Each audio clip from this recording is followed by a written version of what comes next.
Good morning दोस्तों।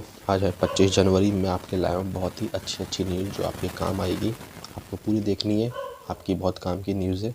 तो शुरू करते हैं। चलो दोस्तों फटाफट ये न्यूज़ देख लेते हैं। ये न्यूज़ है ऐप्स गूगल की। इसमें ये न्यूज़ यही बता रही है कि अभी आप जानते होंगे, हम कोई भी मोबाइल लेते हैं तो कुछ परमानेंट ऐप्स हमारे पास मोबाइल में पहले से मिलती है। हम उन्हें डाउनलोड भी नहीं करते, इंस्टॉल भी नहीं करते, मतलब पहले से जब भी हम न्यू मोबाइल लेते हैं वो पहले से हमारे मोबाइल में आती है।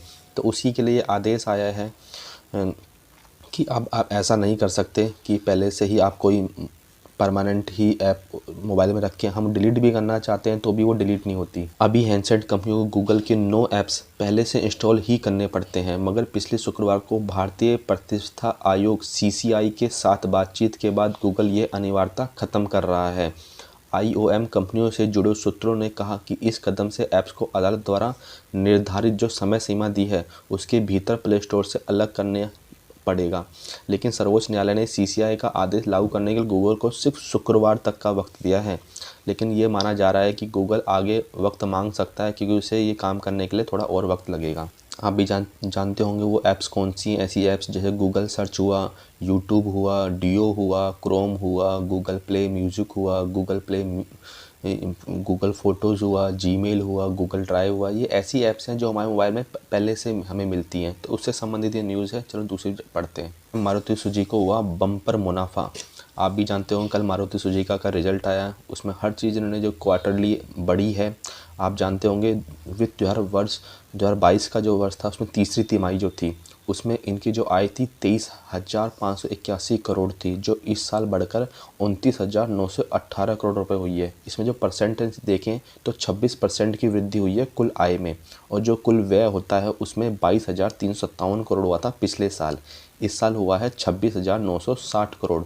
इनका व्यय बढ़ा है, मतलब खर्चा बढ़ा है, वो हुआ है 20%। अगर हम बात करें कुल मुनाफे की, वो तो पिछले साल अगर हम देखें तो 1,041 करोड़ था। इस वर्ष 2,391, तो कितना परसेंट जंप हुआ है? 129% ये जंप हुआ है। तो कितना अच्छा मुनाफा आया है। इसलिए आप जानते हो कल मारुति सुजुकी ने जो शेयर्स थे वो 3-3.5% भागे हैं। जिसने ही पैसा लगाया होगा, इंट्राडे करा होगा, इन्वेस्टमेंट कर रखा होगा, तो उसके लिए बहुत अच्छी न्यूज़ है। और क्या कहती है ये न्यूज़?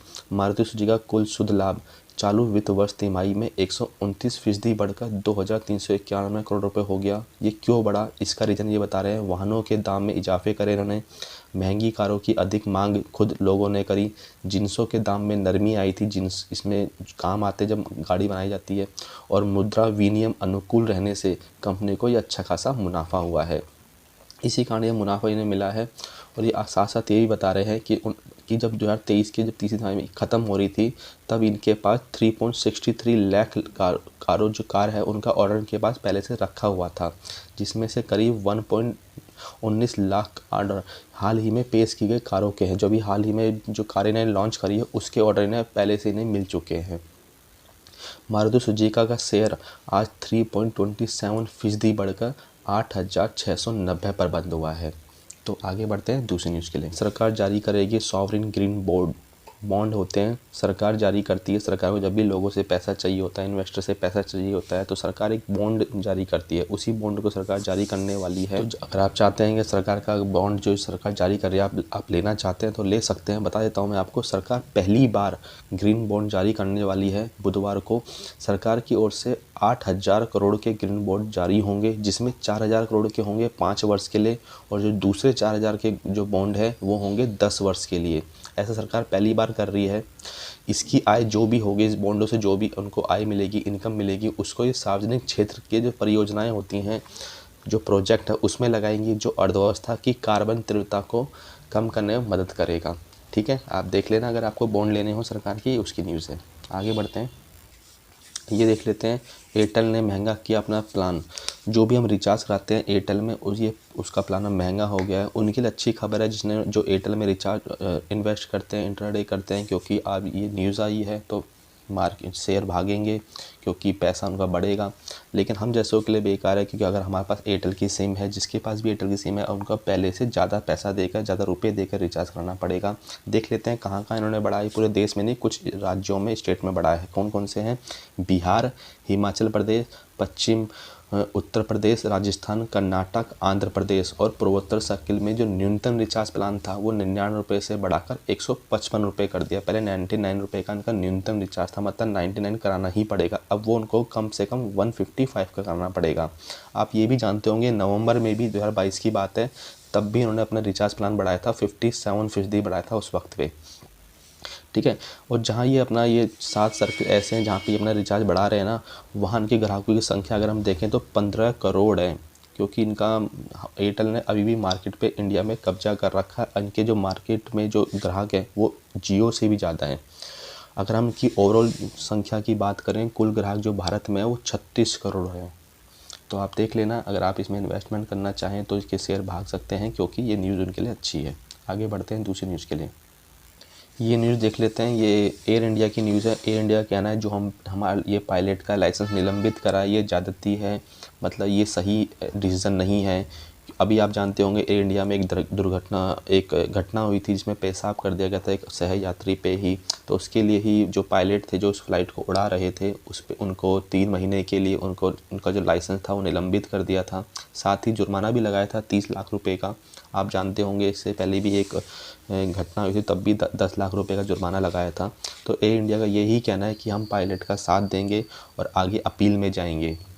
ये जो आदेश पारित करा था वो पारित करा था नागरिक उड्डयन महानिदेशालय DGCA ने।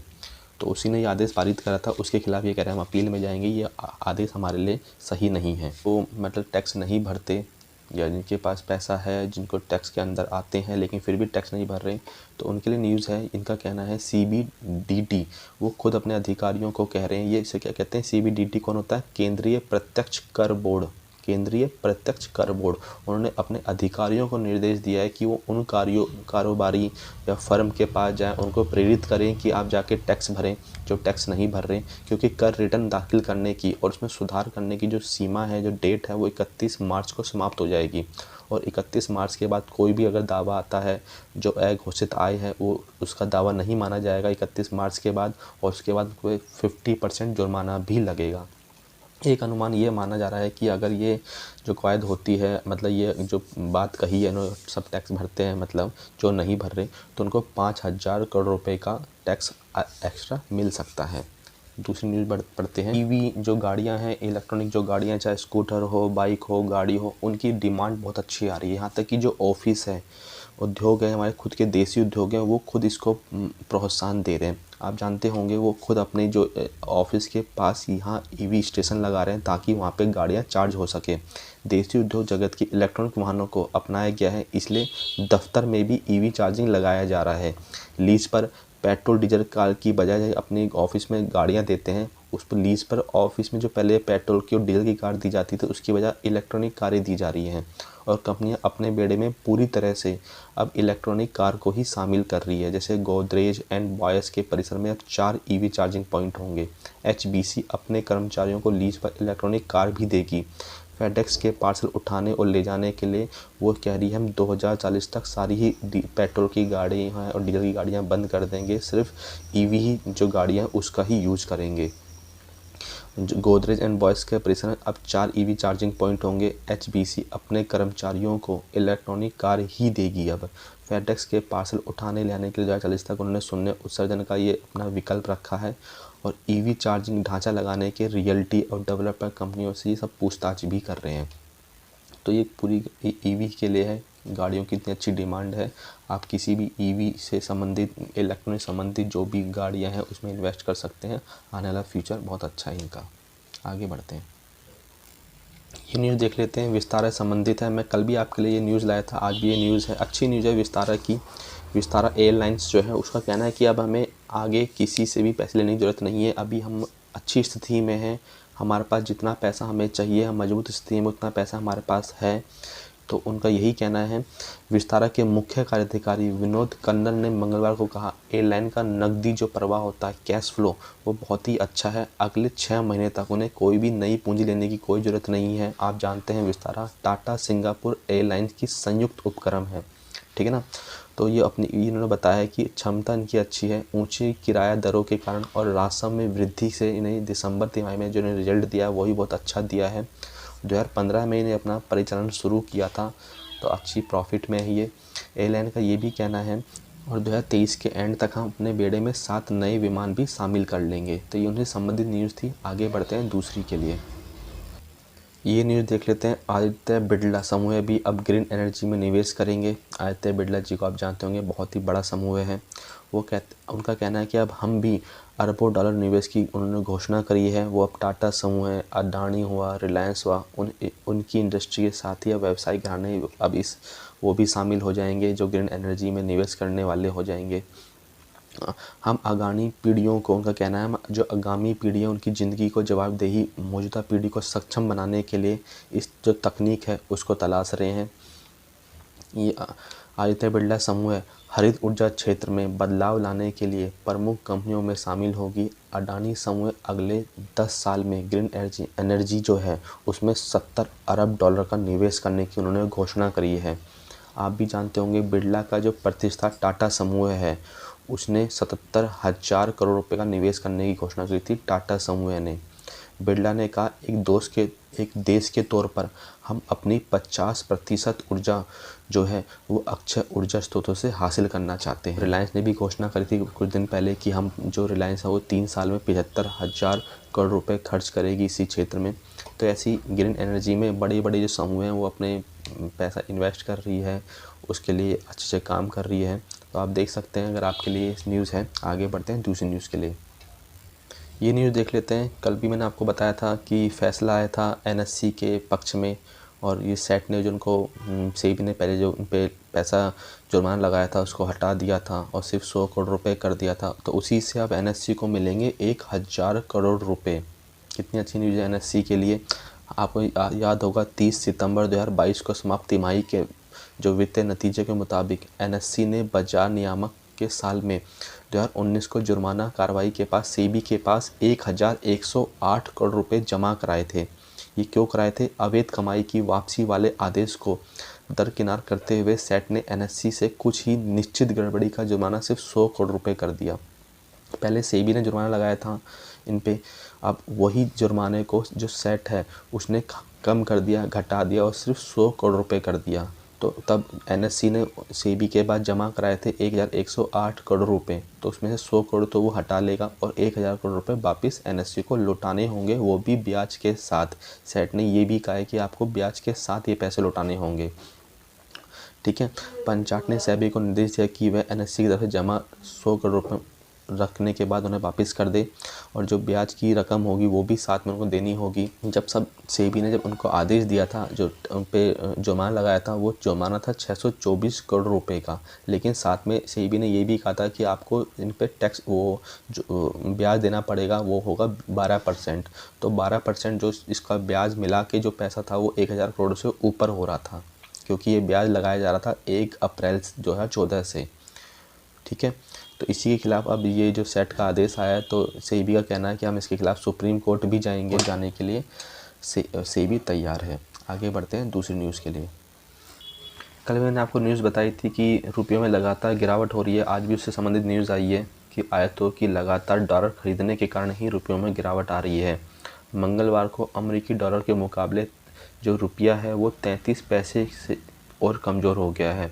आयातकों ने खासकर तेल कंपनियां हुई अमेरिकी मुद्रा को खरीद रही हैं कि इसके कारण ही रुपए में गिरावट आ रही है। अमेरिकी डॉलर के मुकाबले 81.72 पर कल ये बंद हुआ था, जबकि सोमवार को जब बंद हुआ था तो 81.39 पे बंद हुआ था।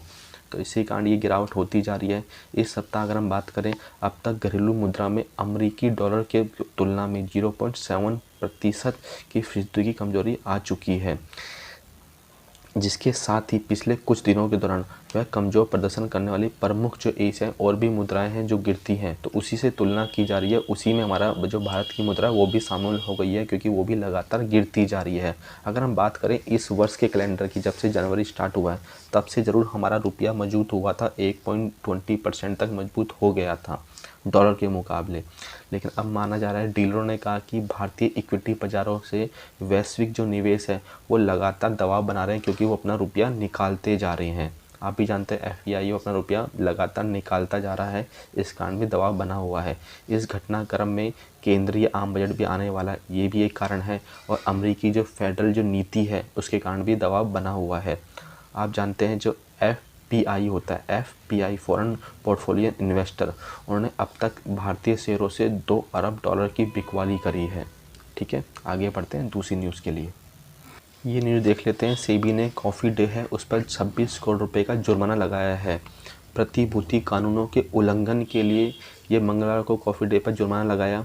कंपनी को निर्देश भी दिया कि वह कॉफ़ी डे इंटरप्राइजेस की जो 7 सहायक कंपनीज है उसमें मैसूर अमल ग्रेट कॉफ़ी एंट्रेस को दिए गए 3,535 करोड़ रुपए जो बकाया है उसको वसूल करने के लिए कदम उठाए। पहले ही भी इन पे वो था, तो उस पर जो 3,535 रुपये का जो पहले से बकाया चला रहा है उसको लेने के लिए, वसूलने के लिए कदम उठाए जल्दी से।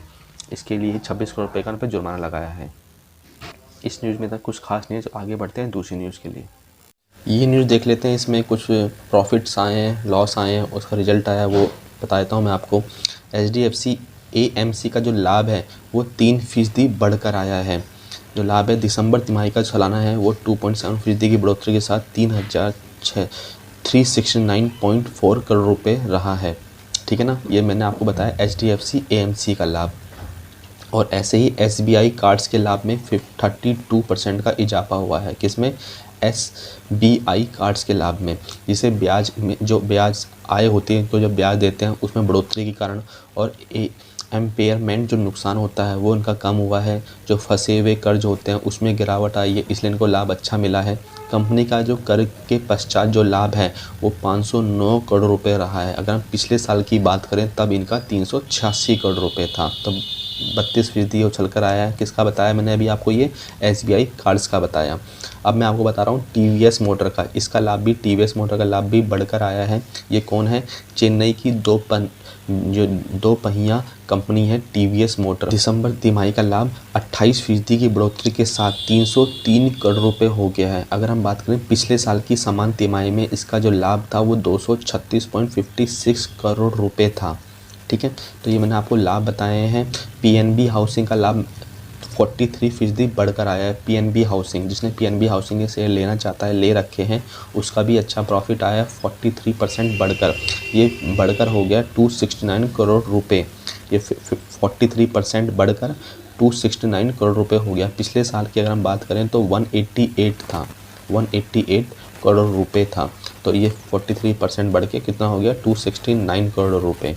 ठीक है, तो ये सब चीज़ लाभ हैं, प्रॉफिट अच्छे आ रहे हैं, आप ये देख लेना। आगे बढ़ते हैं दूसरी न्यूज़ के लिए। फटाफट से ये न्यूज़ देख लेते हैं। सरकार ने भारतीय प्रतिस्पर्धा आयोग CCI की जो कार्यवाहक चेयरपर्सन है संगीता वर्मा, उनका जो कार्यकाल था वो दोबारा से बढ़ा दिया है। पिछले वर्ष अक्टूबर में CCI के पूर्णकालीन अध्यक्ष अशोक कुमार गुप्ता के जब वो हटे थे उसके बाद जो वर्मा जी हैं कार्यवाहक चेयरमैन पर्सन जिम्मेदारी संभाली थी, तो अब उनका कार्यकाल खत्म होने वाला था, लेकिन उनको फिर दोबारा से आगे इनका जो कार्यकाल है बढ़ा दिया। उनका नाम है संगीता वर्मा। आगे बढ़ते हैं। चलो थोड़ी सी ये न्यूज़ देख लेते हैं। UPI से संबंधित ये न्यूज़ है। सरकार को उम्मीद है कि जो कई देश हैं वो आधार और यूनिफाइड पेमेंट्स जो इंटरफेस है UPI जैसे प्लेटफॉर्म को यूज कर सकता है।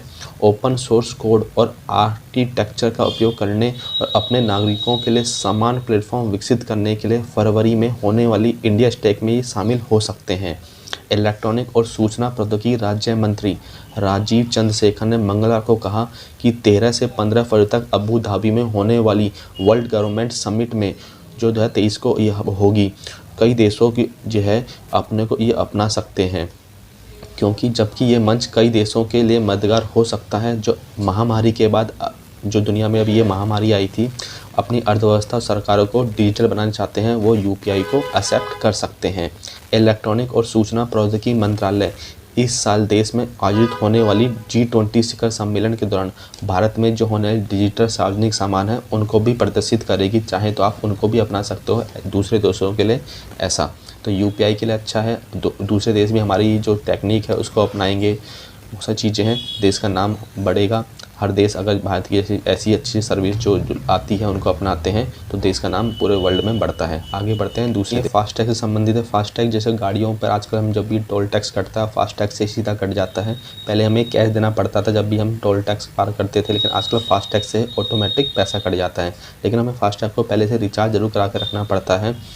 भारतीय राष्ट्रीय राजमार्ग प्राधिकरण के द्वारा जारी आंकड़े ये दर्शाते हैं कि 2022 में फास्टैग के माध्यम से राष्ट्रीय और राज्य राजमार्गों में टोल से हमें 50,855 करोड़ रुपए मिले थे। पिछले वर्ष की अगर हम बात करें तो उसकी तुलना में 46% ये बढ़कर मिला है, क्योंकि पिछले साल यहाँ इस वक्त 34,778 करोड़ रुपए सरकार को मिले थे और 2022 में हर महीने सरकार को औसतन 4,200 करोड़ रुपए का हर महीने 4,200 करोड़ मिल रहे हैं। सिर्फ मार्च की अगर सरकार ने बताया, मार्च में पहली बार सरकार को 4,000 करोड़ रुपए पार हो गया था। तो आगे बढ़ते हैं दूसरी न्यूज़ के लिए। आज अब बात कर लेते हैं ये जो न्यूज़ आई है पठान मूवी के बारे में। मल्टीप्लेक्स श्रृंखला और फिल्म कारोबार के विशेषज्ञों और टिकट बुक करने वाली साइटों का मानना है कि यह फिल्म पहले ही दिन 50 करोड़ रुपए कमा सकती है। पठान बुधवार को भारत का और दुनिया भर की कुल 5,000 स्क्रीन पर रिलीज की जाएगी। इस फिल्म में शाहरुख खान के साथ दीपिका पादुकोण है, जॉन इब्राहिम भी अपने किरदार में हैं। फिल्म के लिए जोरों से चल रही एडवांस बुकिंग ने अब तक 40 करोड़ रुपए का आंकड़ा छू लिया है। फिल्म प्रदर्शकों के बताया कि दिल्ली और गुड़गांव के सिनेमाघरों में टिकट के दाम तो 2100 से 2500 रुपये तक बढ़ आ गए हैं। फिर भी टिकट खरीदने की रफ्तार में कोई कमी नहीं है। तो आप खुद देख सकते हैं पठान मूवी का जो क्रेज़ है सिर चढ़ के बोल रहा है लोगों के। पठान के साथ खान की किसी बड़ी स्क्रीन पर वापसी 4 साल बाद देखने को मिल रही है, इसलिए भी लोग देख रहे हैं। स्क्रीन पर पहली बार खान एक्शन हीरो की भूमिका निभा रहे हैं। ये फिल्म हिंदी के साथ तमिल और तेलुगु में भी रिलीज़ होगी। जो तमिल या तेलुगु भाषा देखना चाहते हैं वो देख सकते हैं जाके इसको। फिल्म कारोबार के विशेषज्ञों ने कहा, बुधवार को पठान फिल्म के रिलीज़ के साथ महाराष्ट्र, राजस्थान, गोवा, मध्य प्रदेश, छत्तीसगढ़, उत्तर प्रदेश के करीब 25 सिंगल स्क्रीन वाले सिनेमाघर फिर से खुल रहे हैं सिर्फ इस पठान मूवी के लिए। ये सिनेमा 2020 के कोविड महामारी के कारण बंद हो गए थे। तो अगर आपको शाहरुख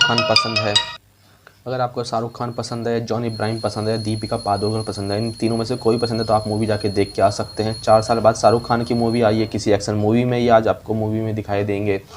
अगर आपको तीनों नहीं पसंद, आपको नहीं देखनी हो तो ये आपकी मर्जी है। दूसरी न्यूज़ में आपको बता देता हूँ, एस राजामौली की जो RR मूवी आई थी उसको मंगलवार को फिल्म के गाने नाटू नाटू, आपने गाना सुना होगा, उसको सर्वश्रेष्ठ मूल गीत श्रेणी में ऑस्कर नामांकन हासिल करने का इतिहास उसको रच दिया है उसने। तो आपके लिए अच्छी बात है कि आप भी जानते हैं कि इंडिया की मूवी थी RRR, उसको सर्वश्रेष्ठ गीत का पुरस्कार मिला है। ठीक है, आगे बढ़ते हैं दूसरी न्यूज़ के लिए।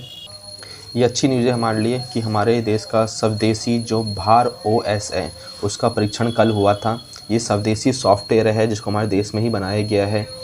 मैं आपको बता देता हूँ इसके बारे में। केंद्रीय मंत्री धर्मेंद्र प्रधान और अश्वनी वैष्णव ने IIT मद्रास द्वारा जो विकसित स्वदेशी मोबाइल ऑपरेटिंग सिस्टम है भारोस का मंगलवार को परीक्षण किया था। भारोस डेटा की निजता की दिशा में एक सफल कदम है जो एंड के ऑपरेशन प्राइवेट लिमिटेड द्वारा तैयार किया गया है। आप जानते हैं अभी तक हमारे मोबाइल में जो सॉफ्टवेयर चलता है गूगल है और है, ये अब तक हमारे जो ये कहाँ की कंपनी है, बाहर की कंपनी है, विदेश की कंपनी है, अमेरिका की कंपनी है, तो हमारा सारा डेटा जो होता है वो बाहर जाता है। अब ये हम खुद का सॉफ्टवेयर इतना अगर अच्छा होगा कि हम सब अपने मोबाइल में खुद का देश का बना हुआ सॉफ्टवेयर यूज करेंगे, तो जो डेटा होगा वो भी भारत में ही रहेगा, उसका बाहर विदेशों में मिसयूज़ नहीं हो पाएगा। तो उसके लिए ये परीक्षण किया जा रहा है। ये जो आया है सॉफ्टवेयर, इसका मैं आपको बता देता हूँ, जिसका विकास मद्रास स्थित भारतीय प्रौद्योगिकी संस्थान IIT ने किया है। भारोस सेवाएं फिलहाल अति गोपनीयता और सुरक्षा जरूरत वाले संगठनों को ही प्रदान की जा रही है। ठीक है, आगे बढ़ते हैं दूसरी न्यूज़ के लिए। ये न्यूज़ देख लेते हैं। ये न्यूज़ है हमारे कानून मंत्री रिजिजू से संबंधित। इन्होंने उच्चतम न्यायालय पर ही सवाल उठाया है। उच्चतम न्यायालय के जो कुछ अभी इनके बीच में खटपट चल रही है कॉलेजियम सिस्टम को लेकर, तो उसी को लेकर और आई हुई रिपोर्ट को लेकर पे सवाल उठाया है। केंद्रीय मंत्री रिजिजू ने कहा मंगलवार को कि उच्चतम न्यायालय कॉलेजियम द्वारा खुफिया ब्यूरो IB और रिसर्च एंड एनालिसिस रॉ की जो संवेदनशील रिपोर्ट अभी जारी की थी, उन्होंने जो लाए थे उसको सार्वजनिक मंच पर रखना सुप्रीम कोर्ट द्वारा एक गंभीर और चिंता का विषय है। उन्होंने कहा खुफिया एजेंसियों के अधिकारी देश के लिए गोपनीय तरीके से काम करते हैं अगर उनकी रिपोर्ट सार्वजनिक की जाती है तो भविष्य में काम करने से पहले 2 बार सोचेंगे, इसका प्रभाव बुरा पड़ेगा। रिजजू उच्चतम न्यायालय कॉलेजियम के हाल ही में जो सार्वजनिक प्रोग्राम हो रहा था उस प्रस्ताव से जुड़े सवालों पर प्रतिक्रिया दे रहे थे। इन प्रस्तावों में शीर्ष अदालत द्वारा उच्च न्यायालयों के न्यायाधीशों के पद के लिए सुझाए गए नामों के संबंध में आईबी और रो ने रिपोर्ट कुछ अंश शामिल थे। उच्च न्यायालय के न्यायाधीश जो होते हैं ना वो उच्चतम न्यायालय द्वारा ही चुने जाते हैं। तो उसके बीच के लिए केंद्र सरकार के बीच मनमुटाव चल रहा था कॉलेजियम सिस्टम के ऊपर लेकर। तो रो जो हमारी आईबी है उन्होंने कुछ उच्चतम न्यायालय की जो न्यायाधीश उनके कुछ रिपोर्ट जारी की थी जो खुफिया थी और वो उच्चतम न्यायालय को दी गई थी, लेकिन उच्चतम न्यायालय ने वो रिपोर्ट सार्वजनिक कर दी। तो इसीलिए रिजजू नाराज़ होकर ये बता रहे हैं। आगे बढ़ते हैं दूसरी न्यूज़ के लिए। ये न्यूज़ देख लेते हैं, खेलों से संबंधित है। अभी आप जानते हैं जो करंट मामला आया था यौन उत्पीड़न का, उसी संबंधित कुछ ये डाटा बताया है। खेलों में यौन उत्पीड़न के मामले हैं ये कम हैं। ये किसने कहा है, ये हम नहीं कह रहे, ये खुद खेल एवं युवा मामलों के जो मंत्री हैं अनुराग ठाकुर ने जुलाई 2022 में संसद को बताया था कि भारतीय खेल प्राधिकरण साई ने 2017 से यौन उत्पीड़न के 30 मामले दर्ज किए थे और सभी 30 मामलों में आवश्यक कार्रवाई भी हमने करी। ये अनुराग ठाकुर जी ने बताया था संसद में खुद खड़े होकर। हालांकि हाल ही में भारतीय कुश्ती संघ WFI के अध्यक्ष ब्रजभूषण शरण के खिलाफ जंतर मंतर पर पहलवानों द्वारा विरोध प्रदर्शन इस बात का संकेत दिया कि यह मामले साई से भी बढ़कर हैं। वर्तमान में सत्ताधारी पार्टी भाजपा के सांसद सिंह के खिलाफ 2022 के राष्ट्रमंडल खेलों में स्वर्ण विजेता दिनेश फोगाट द्वारा यौन उत्पीड़न का मामला का आरोप लगाया है। उसी संबंधित ये न्यूज़ है। संसदीय समिति ने 2019 में बताया था कि यह संख्या और भी अधिक हो सकती है क्योंकि बहुत सारे मामले तो ऐसे होते हैं जिसकी रिपोर्ट ही दर्ज नहीं की जाती, क्योंकि कई बार कोचों के खिलाफ मामले दर्ज ही नहीं किए जाते। तो यौन उत्पीड़न के मामले हमारे देश के हर डिपार्टमेंट में आते रहते हैं। ये बहुत दुख की बात है कि लड़कियों को भी आज़ादी है कि घर से बाहर निकल के चाहे खेल हो, चाहे जॉब हो, चाहे कुछ भी काम हो वो कर सकें। लेकिन बड़े बड़े मंत्रालयों में अगर ऐसी शिकायत आ रही है तो हमारे देश के लिए शर्म की बात है। हम भी चाहते हैं, आप सब भी चाहते हैं कि इसके लिए उचित कार्रवाई हो। देखते हैं, अभी सरकार ने खिलाड़ियों से बैठ के बात भी करी है, समिति बिठाई है और 4 हफ्ते का वक्त दिया है कि इसके पीछे क्या रिपोर्ट आती है। आगे की न्यूज़ आती है कल देखते हैं। दोस्तों आपका साथ चाहिए, आपका प्यार चाहिए, मैं ऐसी न्यूज़ बनाता रहूँ, आपके लिए वीडियो लाता रहूँ। तो प्लीज़ वीडियो को लाइक ज़रूर करना, चैनल को सब्सक्राइब जरूर कर लेना। धन्यवाद दोस्तों।